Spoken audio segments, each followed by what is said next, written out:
a released tape, a tape that was smuggled out from Keith Ellison's cold hands. And Keith has said in the Washington Post that he did not want this video released because he didn't want to release anything that might help the defense. Well, this is a real problem. They smuggled out this tape. He doesn't want you to see this tape. I think he wants America to see this tape after the trial. I think this tape is meant to be kept under lock and key until the trial or until right after the trial. And the police officers are let go or they are receiving charges that everyone would say is insane because this was such a bad example of really bad police. This is horrible. They killed this guy.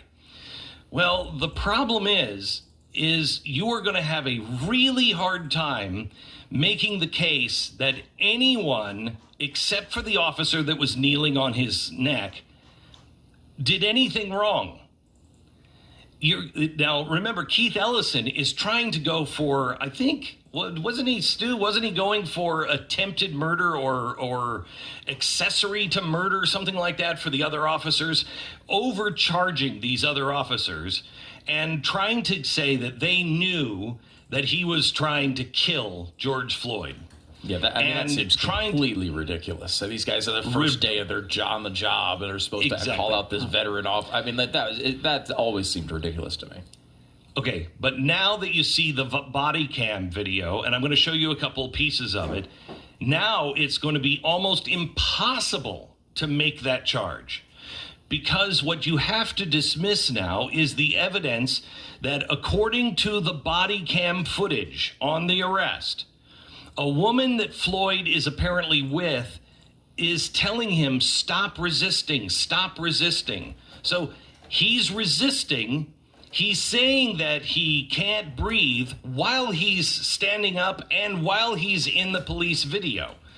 Now, let me play a couple of pieces. Here is the woman George Floyd is with, counseling him, telling him, stop resisting. Listen. Please, don't shoot me, man. Step on the face away. You're not shoot me, man. I'm not shooting. Step on the face away. Okay. Please, man. Please. I didn't know, man. Get out of the car. I didn't know about this. I didn't know. She's saying, stop resisting, stop resisting. Now, he is flying high on fentanyl. Now, fentanyl, if you've ever had it, I've only had it once. I had it after surgery because you have to, it's like you have to give the drugs that you would give a horse to knock a horse out. I've actually woken up on the operating table before. Drugs don't generally work on me. Might be something in my past. I built up a resistance to them. I don't know, but they generally don't work on me. And they've had to put me down after I had surgery to keep me out of pain. They had me on a cocktail that included fentanyl. Fentanyl wasn't it. It included fentanyl.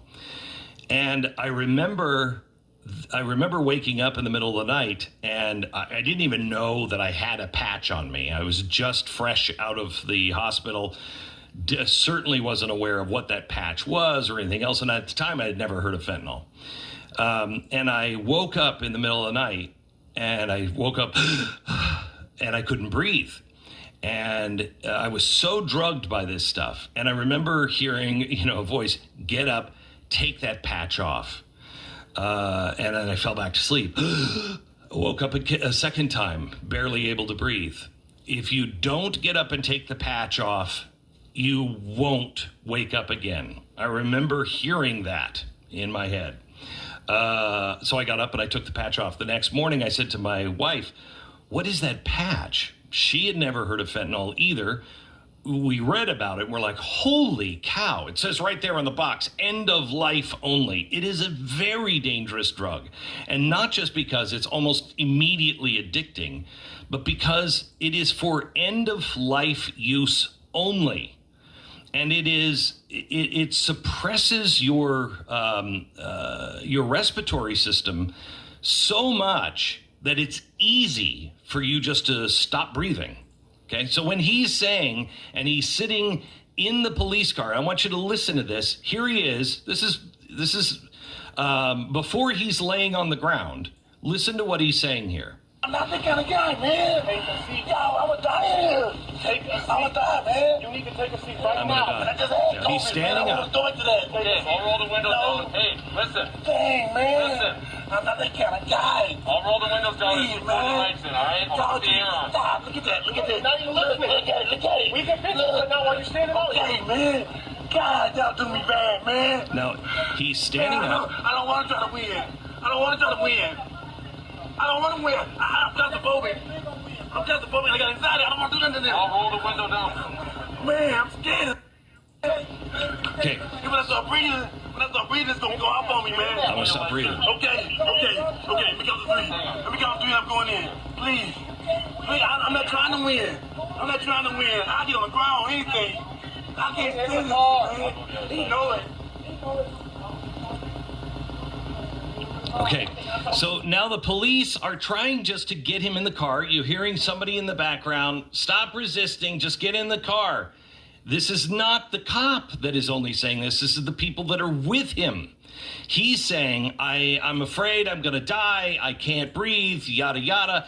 We'll open the window. They're acting exactly the way cops should act. Just get into the car. We'll open the window. Okay? He's afraid. I can't breathe. That is the fentanyl in him. Now, I'm not saying that the cop shouldn't have, kneeled on his neck. He shouldn't have kneeled on his neck. No questions asked. The cop did wrong. However, to claim that this was murder is insanity. To claim that the other officers who, are just there and seeing this guy say, I can't breathe, you don't know if he's actually saying that just to resist the arrest. You don't know if he actually means it. You don't know. Now, me personally, I would say I would err on the side of he can't breathe. But I wasn't there. Stu. So, are you saying when you say it's murder is insanity? Are you saying to say it's like this premeditated murder where he's attempting to he's trying to kill the person? Yeah, where he got up in the morning and said, "I want to kill a black person." That's right. ridiculous. Okay. That's ridiculous. I'm not saying that he shouldn't be considered for charges of perhaps some sort of negligent homicide, negligent homicide, sure. Something like that. But not the other cops, and at least you could make the case. A reasonable person would say, not about the cop that knelt on his neck. There's no excuse for him kneeling on his neck. George Floyd should not have died because of somebody kneeling on his neck. If he would have died in the squad car, saying that he couldn't breathe with the window down, they'd still be blamed. They would still be blamed. But that is the fentanyl. Now, if you can't breathe because of fentanyl, your respiratory system is so depressed. If anybody's even kneeling on your back, which would have been fine, according to police,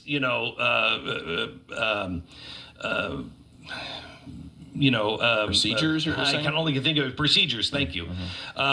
Because of police procedures, you could put your knee on his back, but I think that could have killed him too, with fentanyl racing through his system and saying, I can't breathe. They didn't know he had fentanyl in him. So now that you know that he has fentanyl in him, you would know, he really can't breathe. But that's the drug talking. They would have accused them of wrongdoing even if they would have just put him, even if he would have gotten into the squad car and then he would have died because of the fentanyl, they would have accused the cops of doing something wrong. There's one cop that did something wrong, kneeling on his neck.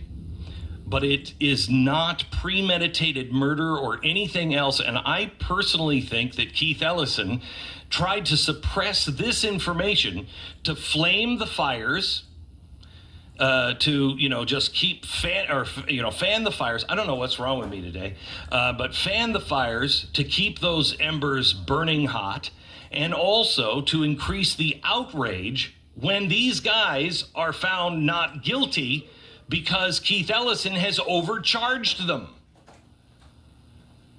And gee, I wonder when that's going to happen. But I think that Keith Ellison has overcharged them. And I said this before this video. I think he is overcharging them. And I think he's doing it for a reason, because he wants these guys to win in court. He wants them to go free because it will set the cities on fire a second time. Is there anybody in the media that is willing to look at the truth? I know Tucker Carlson did. There are very few people. I think Matt Walsh, Tucker Carlson, they were the very few that actually took this on and said this is wrong, and they are right to do it. And no one is saying that the cop is right. What they're saying is this changes the view of everything. The cop still can be guilty, but this does change the view of things. But why would anybody in the media want to do that? Especially when there's an election to win. What's happening in New York now with the Attorney General, I don't know if you saw this. The Attorney General is moving to dissolve the NRA. This is the political timing on this is phenomenal. I mean, if people cannot see what is happening in our country and how the deep state and its allies are moving in directions to do everything to dismantle the chances of Donald Trump winning, and this hostile takeover of America, if you can't see it, you never will. You just never will. And I remember saying 20 years ago, I can't imagine Americans seeing things and we don't even understand each other anymore, that we can watch the same event because that's what's, been foretold, in the end days, it'll be like this, that one side won't understand the other at all. And I couldn't understand how that could happen. We're there. We are there. I don't know how Americans who are being honest are actually viewing things and seeing something entirely different. They are seeing a story that is completely false and fabricated. All right, let me